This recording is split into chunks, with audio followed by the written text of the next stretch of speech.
de setembro, já na metade do mês voando, né? Depois entra outubro, e aí é novembro, dezembro, já era 2020. Terminar logo esse ano, muito louco, né? Bom, então como vocês estão vendo aí no compartilhamento, deixa eu colocar aqui. Então, pessoal, ó, nós vamos falar hoje rapidamente sobre processadores. Eu tive um problema no arquivo aqui, que é o arquivo eu recuperei de uma máquina que eu tinha perdido, e o arquivo não tá legal, então eu estou recuperando o arquivo. Estou saindo da aula aqui, mesmo procedimento, eu vou subir lá alguns exercícios, bem tranquilo, de fixação e mais um material que eu vou mostrar para vocês aqui sobre processamento também. Bom, pessoal, o processador nós tivemos no começo do ano a oportunidade de ver, né?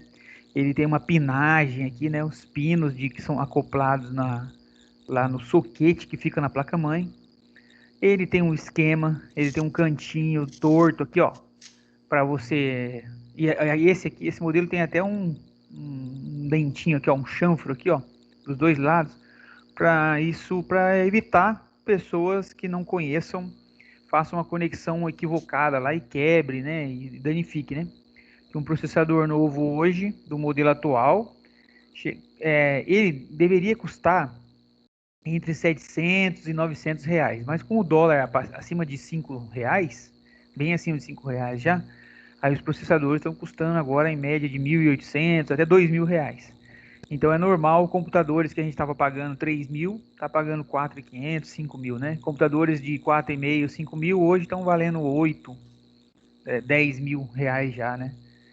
Outro dia eu estava na portaria do meu condomínio aqui, eu vi uma caixinha da Dell lá, um notebook XPS i7, se me falha a memória, com 20 GB de RAM, a nota fiscal 12 mil reais. Botam fé? Tá chegando a 12 mil reais comprar um notebook hoje. Bom, então, pessoal, o processador, então, o que vai acontecer? Ó? Ele faz todas as operações lógicas e matemáticas. Ele processa todas as ordens, processa todas as instruções e ele faz a coisa acontecer. Então, ele é o que faz o editor de texto funcionar, a planilha funcionar. E não só funcionar, né? Mas na planilha fazer os cálculos, colocar o vídeo no ar, né? Cuidar, tratar todos os dados em vídeo, fazer o vídeo funcionar. Então, quando a gente fala de vídeo, de vídeo, a gente fala de resolução, foto, imagem, resolução. De vídeo, a gente coloca lá os pacotes, os quadros, né? Quadros por segundo, resolução também. Então, tudo isso é o processador que faz toda essa execução. Tudo que acontece ali, ele que coloca, faz uma sequência em linha das operações, ele vai recebendo elas, vai colocando numa listagem e vai seguindo, executando uma a uma. E como que ele faz, pessoal? Ele tem alguns recursos, ó.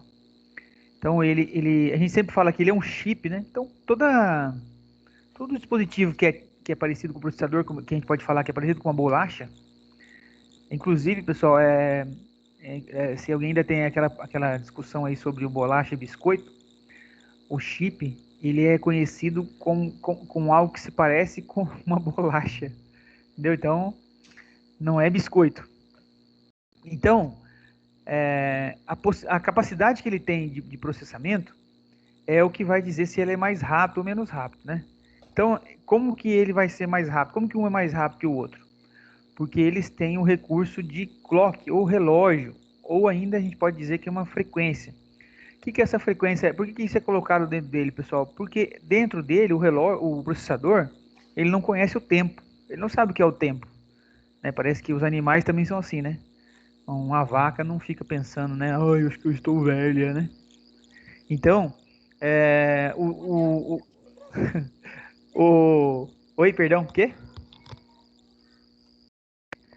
Os cachorros. Professor, eu não vi que meu microfone estava ligado. Ah, tranquilo. O cachorro, o gato, também não conhece o tempo. Só o ser humano que reconhece o tempo. E sofre e aproveita disso. Então, o clock, ele é colocado, o relógio interno, não dá para colocar um relógio, né, pessoal, dentro do processador, um relógio como a gente conhece lá, com ponteiros ou números. Então, é implementado um recurso que se assemelha a um relógio que é uma frequência em hertz. Então, o que vai ser o hertz? Ele faz ciclos, né? Por isso que fala clock. Como o hertz ele é um ciclo, então ele lembra um relógio. Então, por isso que... E aí, o que o processador faz é o seguinte: conforme ele vai executando, essa frequência, ela vai sendo executada.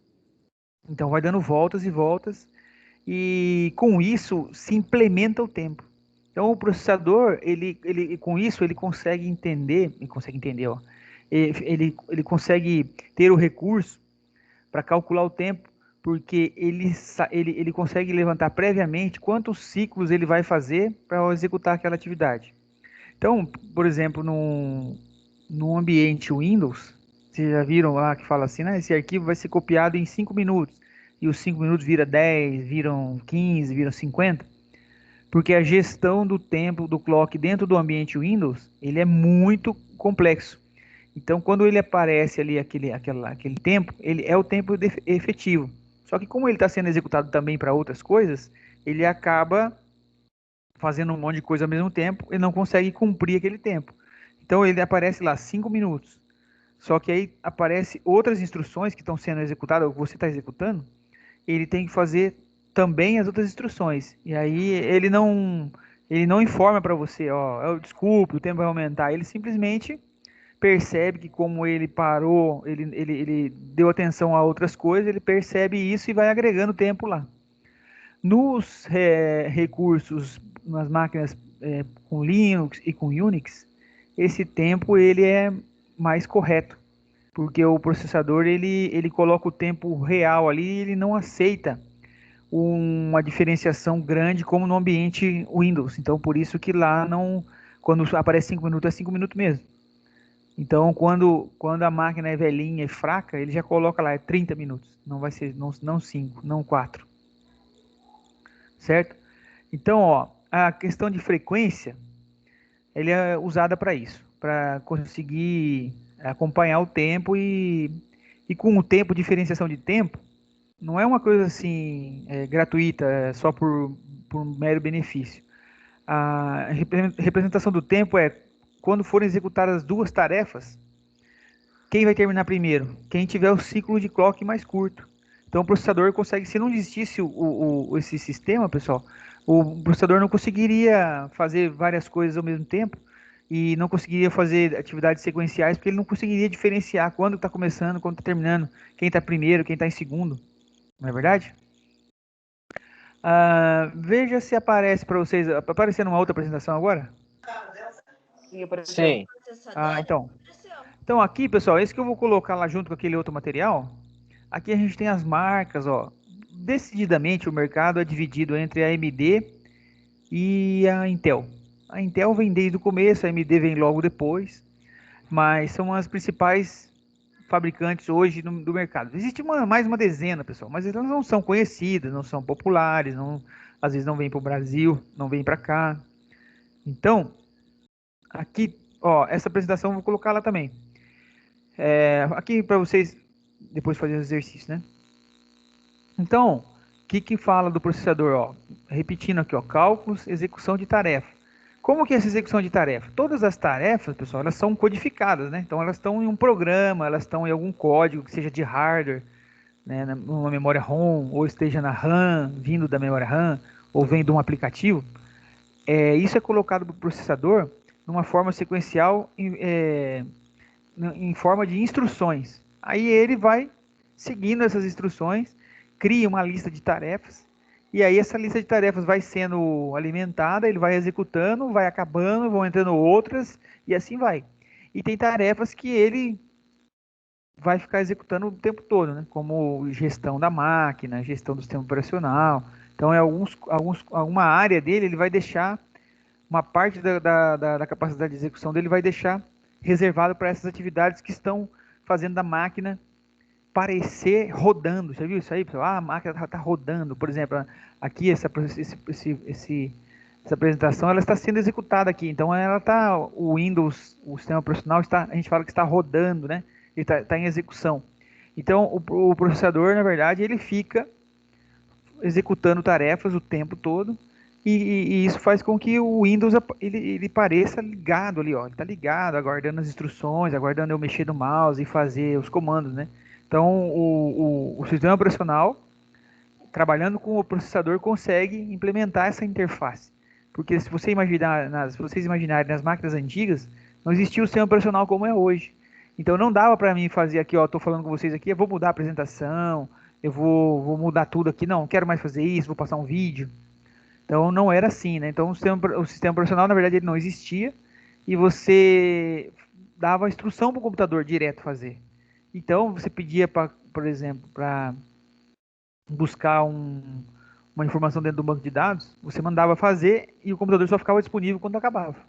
Então, não era igual a computação é hoje, que você tem o computador na mão, faz o que quer, para, né? Cancela atividades aí. Então, ó, qual que é a função do processador? Tá normal a apresentação para vocês, pessoal? Tá meio piscando aqui para mim? Pra gente também, professor. Também. Só dar umas piscadas. Ah, É pera, eu acho que parou. o processador tá baleado, será? Parou. Então, vamos lá. Voltou. Então, o processador ele serve para quê? Para executar as funções, acelerar, endereçar, preparar os dados, né? Calcular, fazer as contas. E ele usa também o sistema binário. Vou passar aqui. Tá muito ruim essa apresentação. Bom, os processadores podem ser single core ou multicore. O que que é o core, pessoal? É a área onde os cálculos são executados. E aí criou-se o processador. A ideia foi inicialmente criar dois cores simulados. Então tinha um core físico e separaram em dois cores para quê? Para que instruções pudessem ser feitas ao mesmo tempo. Então, inicialmente foi virtual, depois virou físico. E hoje a gente tem lá os octa-cores, né? Deca-cores aí, os processadores de alto desempenho aí dos celulares, tablets, até notebooks. Bom, existe um sistema de overclock, pessoal, que assim, ó, o processador ele sempre pode um pouco mais. Só que o fabricante deixa ele, imagina um carro que vai até 250 km por hora. O fabricante do Brasil sabe que aqui no Brasil não pode isso na estrada, né? Então ele vai lá e coloca 180, 190, 200, um limitador. Ele coloca um limitador, quando o carro chega naquela velocidade, ele para de acelerar. Os processadores, por segurança, para você não exigir muito deles, eles vêm com esse conceito. Então ele sempre vai produzir menos do que ele pode. Mas as pessoas sabidas igual vocês podem fazer o overclock. Então, dependendo da marca, você pesquisa na internet, acha o que é o overclock, que comandos você vai dar para aquele processador chegar a usar o máximo de potencial dele. Então, isso vai ser o overclock, vai ser acima da capacidade. E aí, você pode fazer, por exemplo, uma máquina... Oi. Mas isso daí não faria superaquecer ou algo do tipo? Então, pessoal, olha só. Aí, para fazer isso, é necessário muito conhecimento, sabe? É necessário muito estudo e preparação, pesquisas em sites de confiança. Porque o overclock, você vai ter uma faixa que você vai usar mais e vai ter desempenho. Ela vai aquecer mais, mas você precisa estar com o sistema de refrigeração lá correto, tem que estar na máquina num local bem ventilado ou numa sala que tenha um ar-condicionado. Então você precisa ter uma condição para isso. É óbvio, pessoal, é óbvio que tem gente que vai exagerar e vai levar esse overclock lá a muito acima ou muito próximo da capacidade máxima. E aí pode acontecer isso. Então, o ideal, pessoal, é não fazer isso, sabe? O ideal é não fazer. Mas se alguém quer fazer para aprender, para ter conhecimento, sempre vai ter esse risco. A máquina pode aquecer, pode travar, pode queimar. Então, assim, se você vai usar o overclock, você já está indo contra a recomendação do fabricante. Então, nunca é recomendado a gente fazer isso. A não ser, né, num caso que você tem um jogo em casa, aí comprar o processador novo é muito caro. Às vezes o processador para comprar um novo o seu só aceita com a placa-mãe nova, fica mais caro. Aí você fala, não, eu vou configurar um overclock aqui para eu poder usar mais tempo. Aí é possível, né? Mas assim, pessoal, é responsabilidade, né? Quando a gente vai pesquisar, tem que ter muito cuidado com a fonte de pesquisa se ela é confiável. Porque tem gente que vai colocar uma fonte de pesquisa lá duvidosa, que foi encontrado na Deep Web, por exemplo, E aí você coloca lá uma configuração que vai além da capacidade e estoura a máquina, ela queima, pega fogo até às vezes. Então não é recomendado. Usuário doméstico, né, pessoal? Um usuário tranquilo, que não faz muitas, não usa muitos recursos, ele geralmente vai navegar na internet, usar processador, né? Mas é óbvio que aí tem gente que faz já, por exemplo, edição de vídeo, aí precisa mais potencial. Então depende da utilização, né? Depende da utilização. Um computador de empresa, por exemplo, num comércio de venda, ele vai estar ali no balcão, qual é a necessidade dele? Tirar pedido, imprimir nota fiscal, né? Então, geralmente são máquinas bem mais fracas, bem mais tranquilas que podem ser usadas. E mais baratas, né, pessoal? Então a gente precisa pensar sempre nisso, né? Não precisa ter uma máquina poderosa para fazer uma atividade bem tranquila, né? Seria jogar dinheiro fora. A gente tem o usuário profissional, que é a pessoa que já faz algumas coisas a mais, usa aplicativos a mais. E tem as máquinas, pessoal, que são chamadas os workstation, que são máquinas para trabalhar com engenharia, né? Que faz cálculos muito fortes, usa aplicativos pesadíssimos, AutoCAD, esses sistemas de desenho aí, arquitetônico ou desenho industrial, mecânico, né? Aí são máquinas que precisam de muito processador e, e aí você demanda um hardware melhor. Bom, aqui também, pessoal, ó, aqui o computador, ele faz também, né, como a gente falou, cálculos, decisões lógicas também e as instruções. Os principais fabricantes, que nem a gente falou. Então, do que é feito o processador? Ele é feito de um material chamado silício. Então, o que ele vai ficar? Ele vai ficar aqui dentro e o processador ele busca dados da memória, devolve dados da memória, se comunica com os dispositivos, por exemplo, como a impressora, busca o tempo todo e grava o tempo todo dados no HD. Então, pessoal, ó, veja bem, ele vai pegar. Ah, e outra coisa, e ele tem a memória dele mesmo, que chama cache. Então, quando você comprar uma máquina, você tem que ver essa memória cache. O que essa memória cache faz, pessoal? Ela armazena as últimas instruções do processador. Para fazer a instrução novamente, se ela for repetida, ele não vai precisar fazer os cálculos novamente, ele vai pegar um atalho. E hoje a gente tem já a memória cache dividida em dois segmentos já, cache L1 e cache L2. Então já tem uma evolução da memória cache. Essa memória cache, ela pode ser a L1, ela sempre vai ser as últimas instruções do processador. E a L2 vai ser sempre as últimas instruções relacionadas ao processador e à placa-mãe. Então ele guarda ali nessa memória, desse banco, dessa memória, as instruções e ele não precisa fazer tudo de novo. Ele vai ali e pega esse atalho. Então seria tipo aquele histórico do Google, só que com outras coisas? Exatamente. Na verdade, é o contrário. É o histórico do Google que copia o sistema do processador. Mas é basicamente isso. Então, em vez de você estar no histórico ali, né, por exemplo, a página, e ela fica um pedacinho da página na sua máquina já, aquela estrutura, né, os quadros ali principais, até as principais fotos. Por algum período, se lá na internet o site atualizou, aí o seu navegador vai fazer isso, vai atualizar para você. E no caso, tudo que ele fez fica ali. Quanto melhor essa memória cache, mais potência ela vai dar para o computador. Quanto mais fraquinha ela é, mais o processador vai trabalhar sozinho depois e vai ficar mais lento, né? Vai demorar mais para fazer as coisas. Mas é exatamente essa a ideia, a mesma ideia do browser. Certo? Uhum. Bom, junto com o processador ali, para conectar ele a toda a placa-mãe, a gente vai ter os barramentos, ou conhecido como bus também. O bus, esse BUS, pessoal, significa barramento. E a gente tem três tipos de barramento: barramento de endereço, address bus, barramento de dados, onde vai passar a informação, e barramento de controle, que vai ser para execução, início, fim, para informar se não tem nenhuma atividade, se tem atividade, se está ligado, se não está ligado, se está funcionando corretamente. Então vai ter esses três barramentos. Um vai ser para passar os dados, o outro vai ser de endereçamento, porque como que o processador sabe quem que está presente ali no sistema? Qual o HD que está ali? Todos os dispositivos eles têm um endereçamento. Então ele sabe quando vai mandar informação para o HD, ele vai ver o endereço, o barramento de endereço onde está o HD. Como se a placa-mãe tivesse em vias ali, né? Então ele tem três tipos de vias lá. As vias que ele verifica com quem que ele vai falar. É como se você como se estivesse numa casa com vários cômodos, e você fala assim, ó, qual que é o quarto do meu irmão? O quarto do meu irmão é o quarto 5.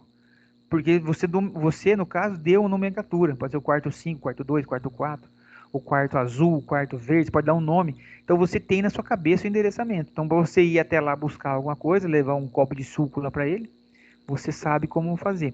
Então, dessa forma o processador trabalha, porque ele sabe o endereço que está a memória, sabe o endereço que está de barramento que está o HD, que está a cache, né? Então aí ele pode se comunicar. Uma parte separada só para os dados serem trafegados e a outra para controle.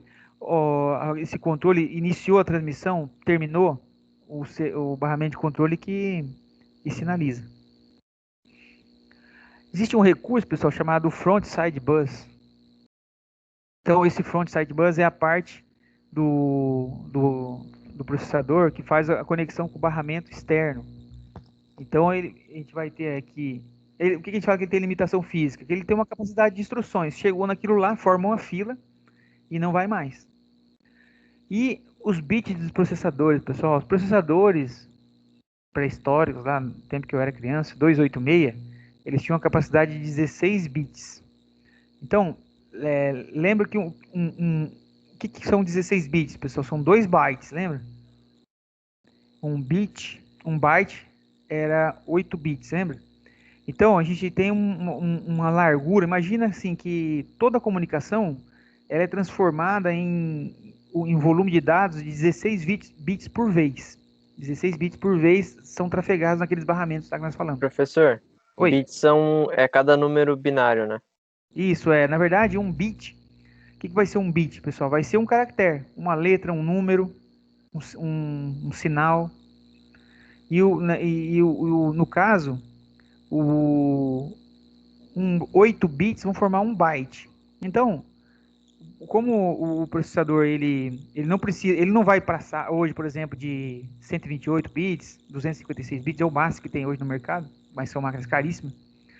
Então a gente não precisou traduzir isso para byte, né? Porque é um tamanho pequenininho. Então os primeiros processadores eles trafegavam 16 bits por vez. Imagina o seguinte: imagina a nossa fala, por exemplo. Quantas palavras eu consigo falar por minuto? Tem gente que vai falar 200 mil, né? 5 mil. Tem gente que vai falar um pouquinho só. Então, esses 16 bits aqui, na verdade, ele é a capacidade de informação que o computador consegue mandar de uma vez só, fazendo o processamento. Então, quando ele está copiando um arquivo, quando ele está enviando um arquivo de um lado para o outro, ele vai conseguir processar 16 bits por vez. Só que, lembra que o clock lá, pessoal, é 2.8 GHz, então a velocidade é muito alta. Então a gente fala assim, não, se no computador de 16 bits, ele deve ser uma máquina de escrever. Então, ele parece até uma máquina de escrever perto das máquinas novas, né? Mas é muita informação. Sabe que não é 16 bits, 16, 16, 16. É uma metralhadora com velocidade aí altíssima. Então são 2.8 GHz, 1 GHz aí, ó, é 1 milhão de ciclos por minuto, por segundo. Mais ou menos 1 milhão de ciclos por segundo. Então, imagina que 16 bits a rajada vai em milésimos de segundos, uma outra. Então é muito rápido. Bom, os computadores hoje de mercado, já de saída de mercado que a gente fala, né, são os 32 bits, bem acessíveis. E os que estão hoje no alto do mercado, que já está... Quando eu falo no alto, pessoal, no auge, se no alto, é que ele já está numa tendência a cair, né? E aí vão vir os processadores de 128 bits, em breve. Então, os i7 hoje da Intel, conhecido como os mais poderosos aí, só perde para o i9, que eu ainda não vi o i9 assim em alta sendo executado, né? Parece que eu ouvi É usado dizer. mais para jogo, né, professor? Isso, para jogos e editoração, né? De falar que serve. Fizeram ele, parece, para competir um pouco com o Apple, os Mac da Apple, porque, não sei se vocês já viram isso aí, pessoal, mídias, revistas, jornais, editoração eletrônica, só usa Mac, não usa nenhum Intel, porque a capacidade lá das máquinas Apple lá elas são bem superiores, né? Estável, só que é uma fortuna, né? Custa milhões. Então, se você for numa agência de marketing, alguma coisa, você vai ver. Jornal, revista, editoração, você vai ver lá os Macs, né, coloridos, grandões, aquele monitorzão, telona assim, né? Caríssimo. Hoje os notebooks, né? Notebook de 40 mil reais aí. A gente tá falando que, é caro, né? Um processador Intel i7 aí que eu vi de 12 mil, 40, 50 mil, esses notebooks aí, Apple aí, né? Que pra mim parece caviar, né? Tem aquela música lá, nunca vi nem comi, só ouço falar. Só vi também pela internet. Nunca vi também, né? Assim, nunca peguei na mão, nunca usei um Mac, não. Mas todo mundo que tem fala que é maravilhoso. Bom, pessoal, o cache, a gente já tem 3 níveis de cache. Eu falei só 2, mas nós temos 3 níveis de cache. Então, quanto mais cache a máquina tem, pessoal, mais rápido ela é, mais ela armazena, né? Então, o cache L1, ele reserva um tipo de informação. No cache L2, outro tipo. No cache L3, outro tipo. Então, o processador, quando ele vai fazer alguma coisa, antes ele vem aqui, ó. Pá, dependendo da informação, ele vem aqui, ou aqui, ou aqui.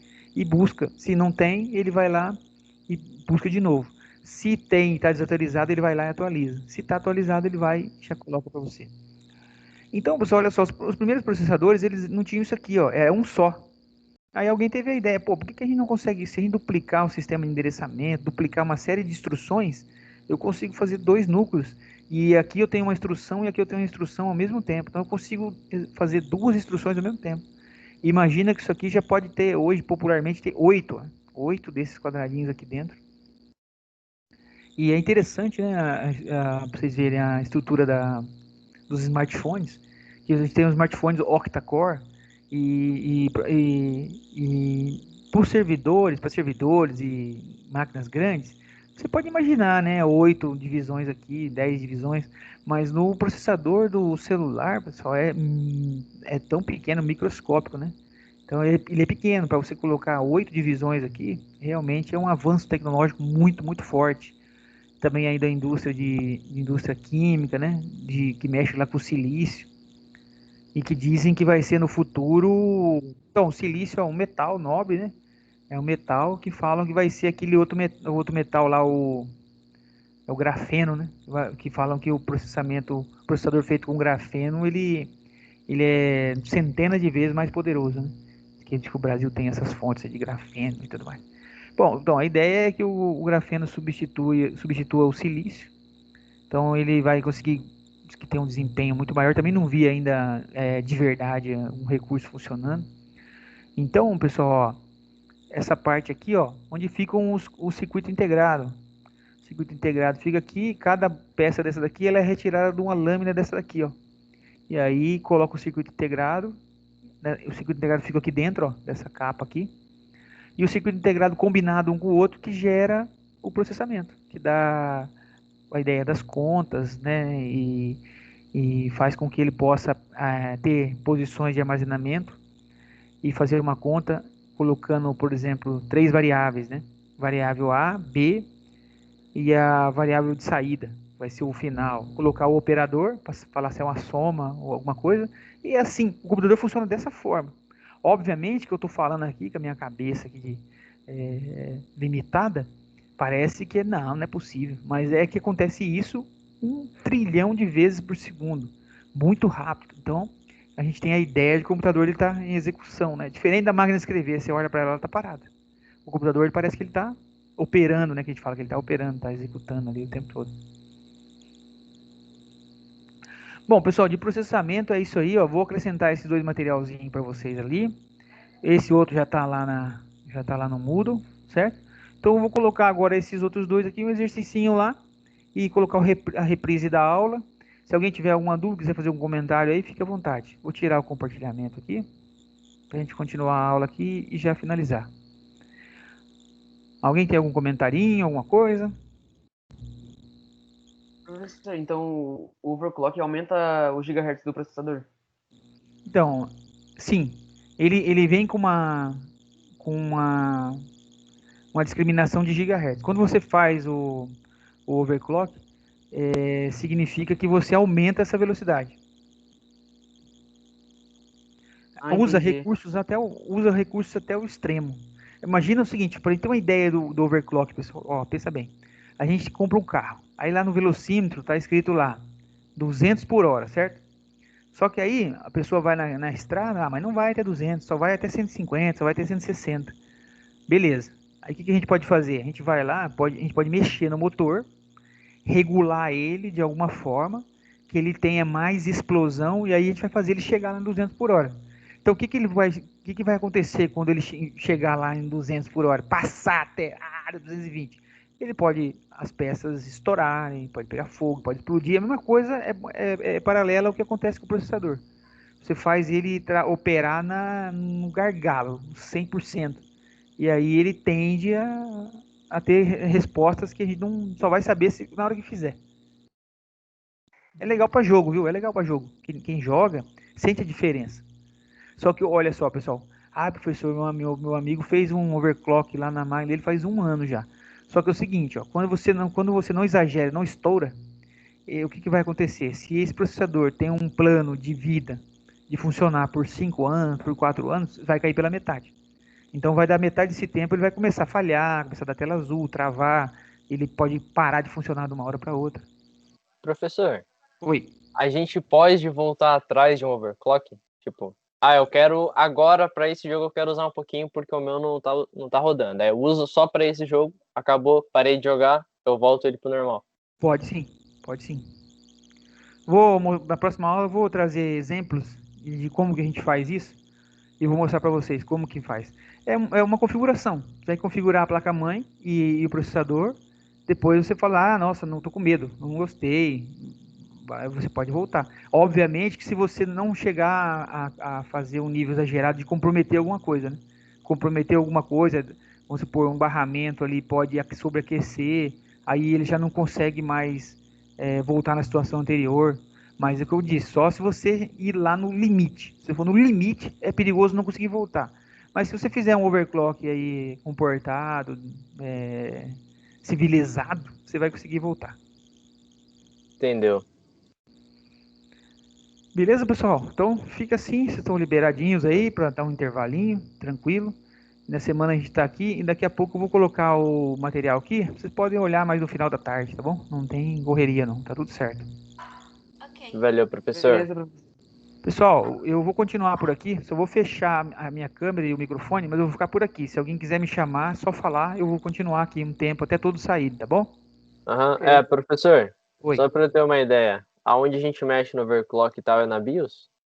Na BIOS e direto na placa-mãe. Hum. Então, sabe os jumpers que tem na placa-mãe lá? Tem uns jumpers assim. Então a gente vai pegar a instrução, vai falar, ó, o jumper 17 vai estar por exemplo, tem 3 pinos lá. Vai estar na posição A, B. Para o overclock, coloca B e C. Aí você muda. Quando você muda essa configuração, muda o esquema de endereçamento. Vamos supor, se no AB estava usando uma via para dados, aí ele pode falar, ó, coloca no B e D, vai usar uma via a mais. Aí consegue mais tráfego de dados. E o processador também vai ter instruções direto para ele, a BIOS também, e na placa-mãe também. Entendi. Eu vou trazer um exemplo para a gente trabalhar na próxima aula, simples assim, para a gente entender, ver isso, como funciona de verdade. Fechou. Então tá, pessoal, ótima tarde para vocês, aí até semana que vem, fiquem com Deus. Se precisar de qualquer coisa aí, só me chamar, tá bom? Abraço, professor. Até. Beleza, professor. Até Tchau, mais. professor. Até. Tchau. Boa semana pro senhor. Obrigado para vocês também.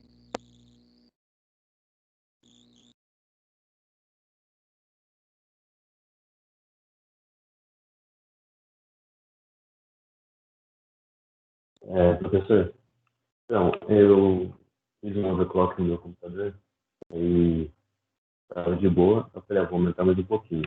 Aí eu acabei aumentando acima do limite e acabou que já era. Como que eu faço para voltar atrás?